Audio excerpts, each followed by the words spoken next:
கடும் எதிர்ப்புக்கிடையே உதகையில் துணைவேந்தர்கள் மாநாடு என்பது நடைபெற இருக்கிறது. ஆனாலும் 32 துணைவேந்தர்கள் இந்த மாநாட்டை புறக்கணித்திருக்கிறார்கள். ஒரு பக்கம் இந்த மாநாட்டுக்கு எதிராக போராட்டமும் நடைபெற்றுக் கொண்டிருக்கிறது. அங்கு இருக்கக்கூடிய கள சூழல்கள் என்ன என்பது குறித்து விவரிப்பதற்காக நம்முடைய செய்தியாளர் குணசேகரன் இணைகிறார். குணசேகரன், விவரங்கள்.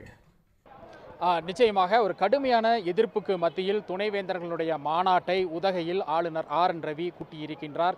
இது அரசியல் கட்சியினர் அமைப்பினர் மத்தியில் ஒரு கடுமையான விமர்சனத்திற்கும் கண்டனத்திற்கும் ஆளாகி இருக்கின்றது. ஆளுநர் ரவியை கண்டித்து உதகையிலும் கடுமையான போராட்டங்களையும் முன்னெடுத்திருக்கிறார்கள். குறிப்பாக பல்வேறு அமைப்பினர் திரண்டு வந்து ஆளுநர் ரவியை திரும்பி போக சொல்லியும் துணைவேந்தர்கள் மாநாட்டை சட்டவிரோதமாக நடத்துவதாகவும் கூறி ஆளுநர் மாளிகையை முற்றுகையிடப் போவதாகவும் அறிவித்திருந்தனர். அதன் அடிப்படையில் தான் தற்பொழுது அந்த போராட்டங்கள் அடுத்தடுத்து தற்பொழுது நடைபெற்று வருகின்றன. குறிப்பாக தற்பொழுது உதகையினுடைய காஃபி ஹவுஸ் ரவுண்டானா பகுதியில் சற்று நேரத்திற்கு முன்பாக ஆர்ப்பாட்டம் என்பது நடைபெற்றது.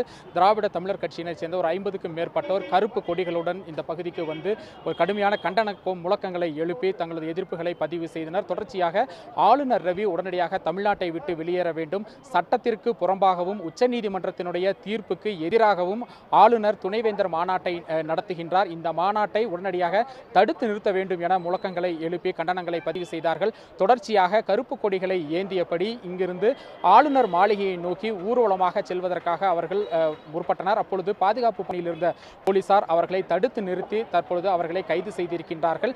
இதே போலத்தான் இன்னும் பல்வேறு பகுதிகளில் பேருந்து நிலையம், ATC ரவுண்டானா உள்ளிட்ட பல்வேறு பகுதிகளில் அடுத்தடுத்து அமைப்பினரும் அரசியல் கட்சியினரும் போராட்டங்களை முன்னெடுப்பதற்கு தற்பொழுது ஆயத்தமாகி வருகிறார்கள். தொடர்ச்சியாக இதுபோன்ற போராட்டங்களினால் உதகையிலும் ஒரு பரபரப்பான சூழல் என்பது நிலவுகிறது. குறிப்பாக ஏராளமான போலீசார் இந்த பகுதியில் பாதுகாப்பு பணிக்காக ஈடுபடுத்தப்பட்டிருக்கிறாங்க.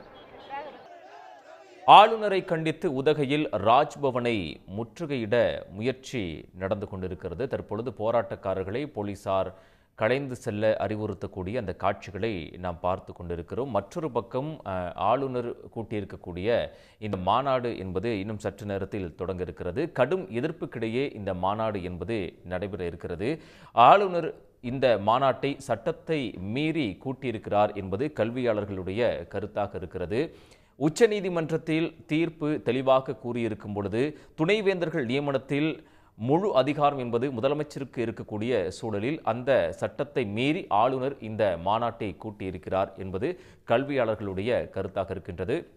இந்த மாநாட்டிற்கு போகக்கூடாது என்பதை கருத்தில் கொண்டு 32 துணைவேந்தர்கள் இந்த மாநாட்டினை புறக்கணித்திருக்கிறார்கள்.